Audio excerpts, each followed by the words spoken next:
Hello and welcome to Ancient China Grapes. You probably have heard that acronym before. It's an excellent way to study a civilization. G is geography, religion, achievements, politics, economy, and society. Grapes. Here we go. These are the questions you should be able to answer by the end of the video. It's a good idea to stop here and write down the questions, leave space after each question. That way, when you hear the answer to the question come up in the video, you can just stop the video, answer the question, and then move on. If you listen to the whole video and go back and try to answer the questions, you'll probably forget a few of them, and you might have to listen to this video like 3 times. Do you really want to do that? So write them down. We're going to start with the G in grapes geography, and ancient China and present-day China has some extreme geography. Some of the geographic features that have molded and influenced China's history and society are the Huanghe River, which is also known as the Yellow River, the Yangtze River, the third longest river in the world. So they have rivers. They have deserts, the Gobi Desert and the Taklamakan Desert. There is a huge plateau called the Plateau of Tibet, which is like a mountain if you cut off the top. It's flat on the top and it's elevated. And finally, speaking of mountains, they do have mountains, the Himalayan mountain range. The Huanghe or Yellow River is where ancient Chinese civilization began, and it's called the Yellow River. As you can see here, the color of the water, it's kind of even brownish looking, but it definitely looks yellow. That's because of the silt, which is a grainy soil that flows in the river. It falls into the river, flows along the river. Sometimes it builds up and can cause flooding, but it is also very fertile. So when it washes up on the shores of the riverbanks, it's great for farming. Rivers are the lifeblood of ancient civilizations. It is fresh drinking water. It is water to use for irrigation to feed the crops. And that is why your early civilizations, particularly in Africa and Asia, all began around rivers. The Yellow River is the first river in China, and then the Yangtze is also a very important river for them. Next, we have deserts. Up in the northern portion of China, there is the Gobi Desert and the Taklamakan Desert. The Gobi Desert, because it's so far north and has and its elevation is colder than most deserts that when you think about a desert, you think hot and dry. And yes, this desert can get very hot. It can get over 100 degrees, but it also gets as cold as below 0 degrees. This is one of the geographic factors that isolated China for hundreds and hundreds of years. It wasn't until the 14th century that the Mongols were able to make it across the Gobi Desert to invade China. So the deserts definitely was a separation and isolation. It protected them, and it also cut them off from the rest of civilization. All right, so those are your deserts. Then the mountains. The Himalayan mountains is the highest mountain range in the world. Mount Everest, which is the tallest mountain in the whole wide world, at 29,000 feet high, is part of the Himalayan mountain range. Can you guess what mountains do to a society? One effect of mountains is isolation.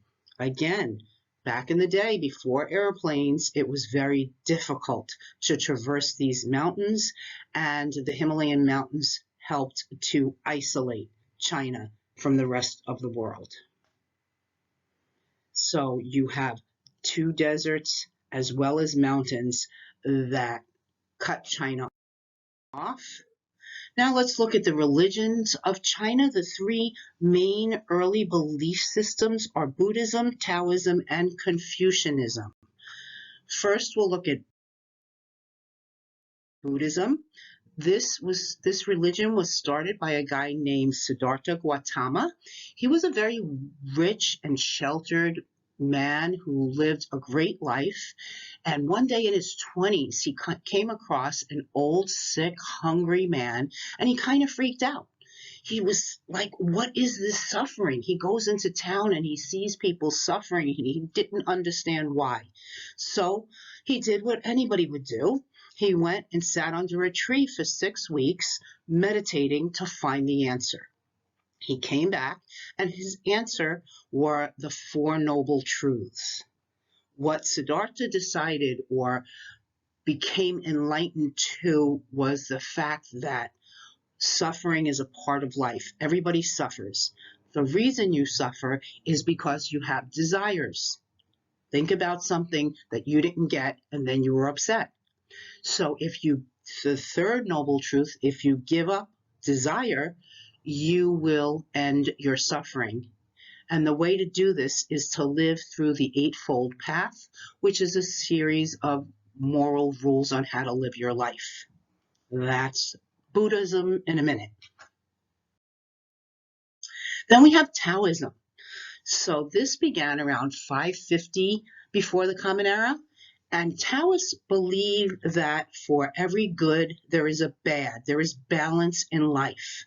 So for every hot, there is cold. For black, there is white. For evil, there is good. I'm sure you've seen this symbol before of the yin and yang, and that's to symbolize both sides of the balance.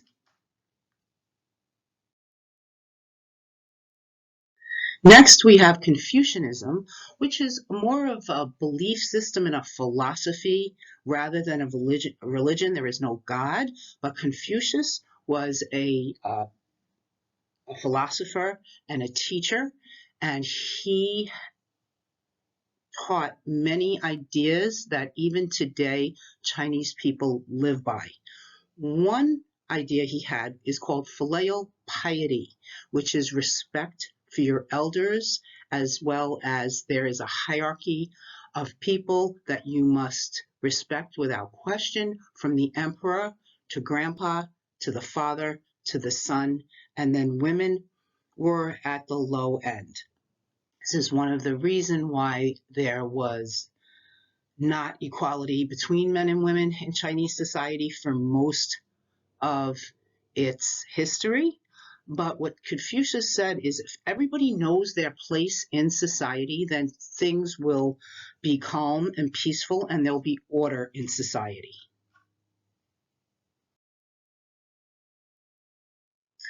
Now we're going on to achievements, and there are the 4 great inventions is what these following innovations have been called. The first one is silk. The Chinese were the first to figure out how to make silk. Silk actually comes from a type of worm and the little thread that the cocoon leaves behind. This was a secret for a very long time. Only the Chinese could make silk, and it was very valuable to them. Common people were not allowed to wear silk. Only the nobles and royalty could wear silk. Even if you were a silk merchant and you made and sold it, you still weren't allowed to wear it. It was against the law. The next great invention was paper. The Chinese were the first ones to create a type of paper, and this was a game changer because it was a new form of communication. Before paper, the Chinese would try writing on bamboo or on little pieces of silk, but it didn't work very well. Silk was very expensive, and bamboo was heavy and difficult to store. So paper was a big game changer. along with paper comes printing. So the first type of printing were on wooden blocks. They would carve out pictures, symbols, words onto the blocks, and then put ink on it, and then you can press it over and over again onto the paper. This created a new communication. Books became more readily available, and printing was another of the great inventions.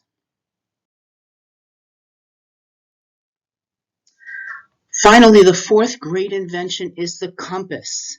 Before the compass was invented, navigators had to use the sun's position in the sky to figure out where they were and where they're going. Well, that doesn't work very well at night, and it also was not exact at all. A lot of people got lost. The compass always points in a northerly direction, and using the magnetic field of the earth, that's how it works. And this was an amazing invention for navigators or anybody wanting to get from point A to point B without getting lost. Moving on to politics, ancient China had a monarchy, which is an absolute ruler, and it was called an emperor. The leader in China was an emperor. And a lot of the politics and laws and the way government was run was influenced by Confucius. Confucius believed that the leader should be virtuous and lead by example, and that everybody should respect him unquestioningly. The emperor would be part of a dynasty, which is a ruling family. So when the emperor dies, his oldest son becomes the next emperor. There was something called the mandate of heaven or dynastic cycle. So what would happen is God would tell a family that they were supposed to rule.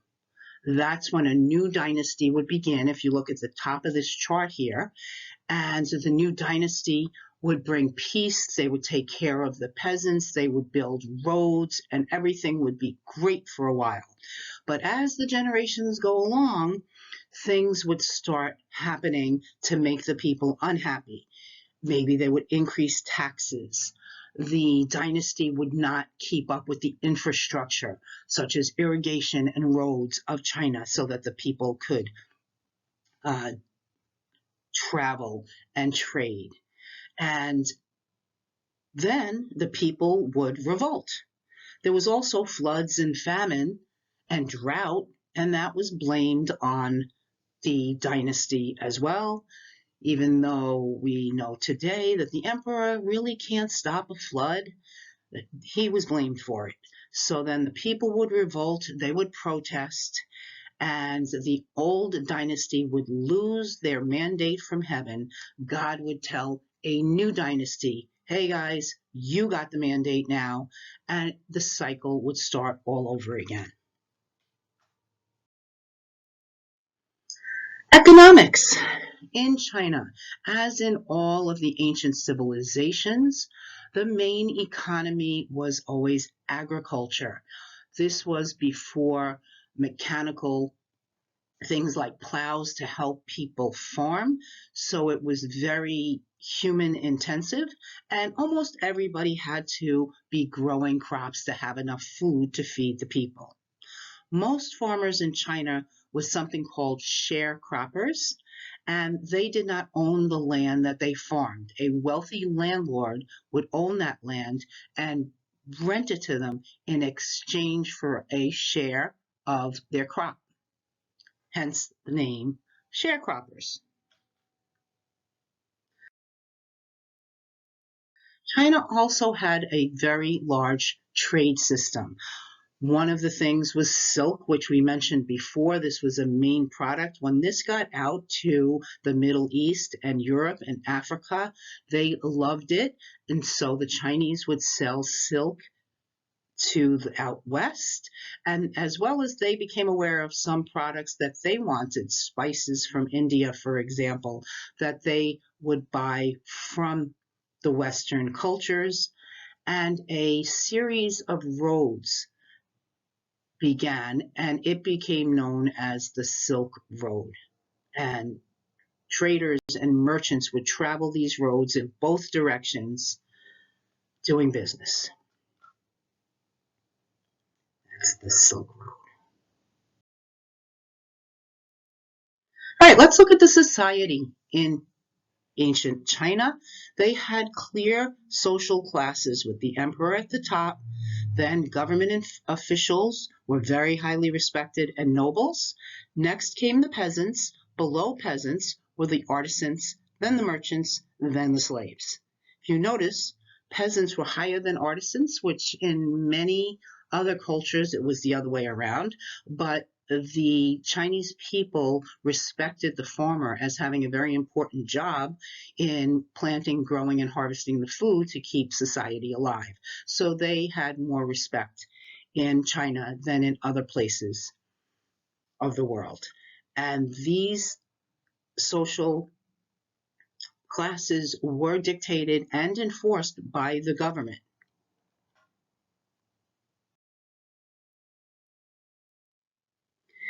So when silk was invented, only the nobles and royalty were allowed to wear it, which I mentioned earlier.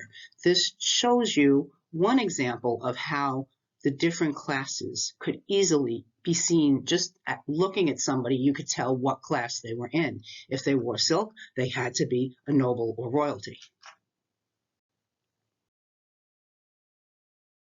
One of the things that many of the peasants began putting on their children's clothing were pictures of a tiger.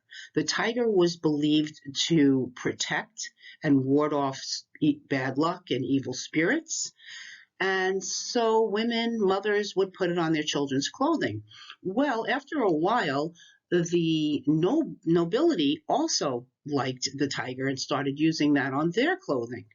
The emperor did not like this idea, and he thought that the peasants were looking too much like the nobles, and that's when he decreed that peasants could only wear blue or black clothing, no colors at all. That was only for the rich.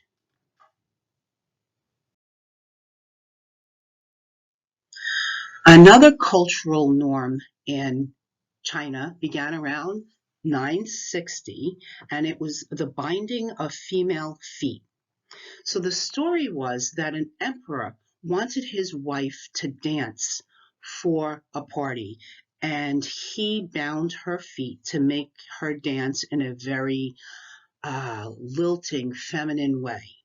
And at the party, when the other women saw how beautiful her dance was, they too wanted these tiny feet. And that's what started this practice. And it was pretty brutal practice. Usually girls who were 2, 3, or 4 years old would have their toes broken and folded under their feet, then tightly wrapped so that as the foot grew, it would grow under instead of out. And the perfect size foot, according to the Chinese, to be beautiful was about 3.5 inches long. And you can see in the drawing on top exactly the difference between a normal foot and a bound foot. This went on and it spread to Japan, and it went on until World War II. It wasn't that many generations ago that many women bound their feet. So food, part of society's eating, right? And the main food in China was rice. Their diet was mainly vegetarian. There were other grains that they would eat, but rice was by far the main food source and would be eaten at every meal. So the Chinese used shrines in their homes, whether they were Buddhists or Taoists, and as well as its Confucian beliefs of respecting your dead relatives. They would have shrines to represent their family and their gods. So that's a quick summary of China's geography, religion, achievements, politics, economics, and society. Here are the questions again in case you forgot to write them at the beginning of the video, and you should definitely be able to answer them by now. Now, I could not call this history and a riddle without ending every video with a corny riddle. I love them, and here's today's corny riddle. What is a cow without a compass? You see how I took the compass that the Chinese invented and put it into the joke today? What is a cow without a compass? Utterly lost. Get it? Utter. Cows have udders. Okay, folks. Thank you for listening. Until next time. Bye.